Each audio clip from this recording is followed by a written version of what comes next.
আজ বানাবো আমি অনুষ্ঠান বাড়ির মতন ছেঁচড়া। তার জন্য আমি প্রথমে দিয়ে দেবো কড়াইতে সর্ষের তেল। আজ জামাই ষষ্ঠী, তাই স্পেশাল আমি অনুষ্ঠান বাড়ির মতন ছেঁচড়া বানাবো। প্রথমে আমি কড়াইতে তেল গরম করতে দিয়ে দিয়েছি। এরপরে আমি দিয়ে দেবো এই যে আলু আর কুমড়ো। প্রথমে আলুগুলো দিয়ে দেবো, এবারে দিয়ে দেবো এতে হলুদ। এটা একটু ভাজা ভাজা হোক। এবার কুমড়ো দিয়ে দিলাম, কুমড়োটা এবার ভাজা ভাজা হবে। এবার আমি নুন হলুদ দিয়ে সেদ্ধ করা ডাঁটাটা দিয়ে দিলাম।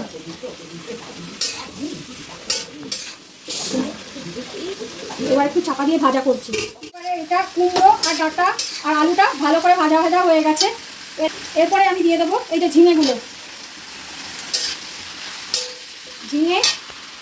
এই যে এবার শাকগুলো দিয়ে দেবো, শাক দিয়ে এটাকে চাপা দিয়ে ভালো করে সেদ্ধ করতে দেবো, নেড়ে চেড়ে।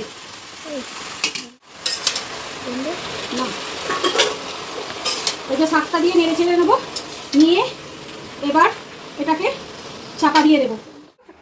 একটু নেড়ে চেড়ে দিলাম, এবার আবারও চাপা দিয়ে দেবো।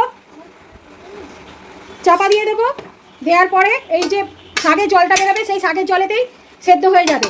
আর এইদিকে রয়েছে আর একটা কড়াইতে আমি তেল দিয়ে দিয়েছি, তেলটা গরম হয়ে গেছে। এবারে আমি দিয়ে দেবো এই যে মাছের মাথাগুলো। একটা মাছের মাথায় কাতলা মাছের মাথা বড় 1.5 কিলো ওজনের, ওই মাথাটা আমি এতে ভেজে নেবো। ভাজা ভাজা মাথাটা ভাজা হোক ভালো করে, তারপরে দেখাচ্ছি। এই যে এইদিকে আমার সবজিও রেডি হয়ে গেছে, আর এদিকে মাছের মাথাও ভাজা হয়ে গেছে।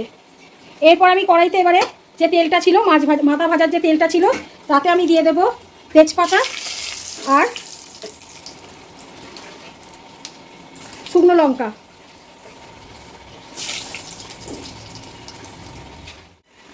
এই যে পেঁয়াজটা এবারে ভাজা ভাজা হয়ে গেছে, একটু ব্রাউন কালার ধরেছে। এইটা আমি আমি মশলা বেটে রেখে দিই, এতে আদা রসুন জিরে আর গোটা গরম মশলা বেটিয়ে বাটা, এইটা এর মধ্যে এবার পেঁয়াজের মধ্যে দিয়ে দেবো।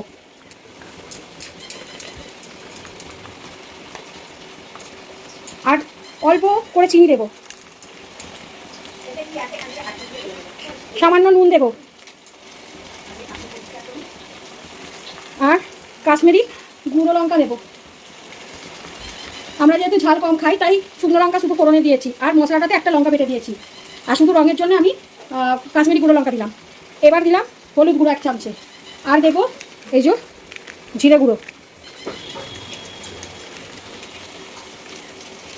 এবার এটাকে ভালোভাবে কষিয়ে নেব।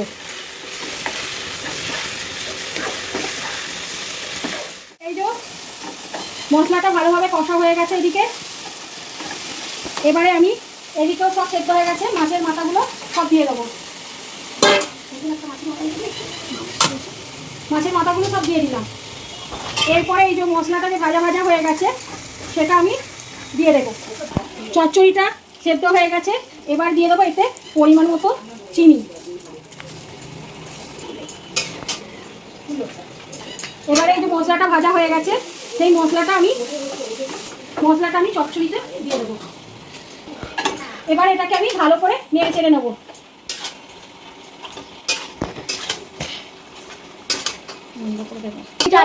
এবার আমার রেডি হয়ে গেছে পুঁই শাক আর লাউ শাক দিয়ে মাছের মাথা দিয়ে ছেঁচড়া। এই যে এবারে দিয়ে দেবো ঘি আর 5 ফোড়ন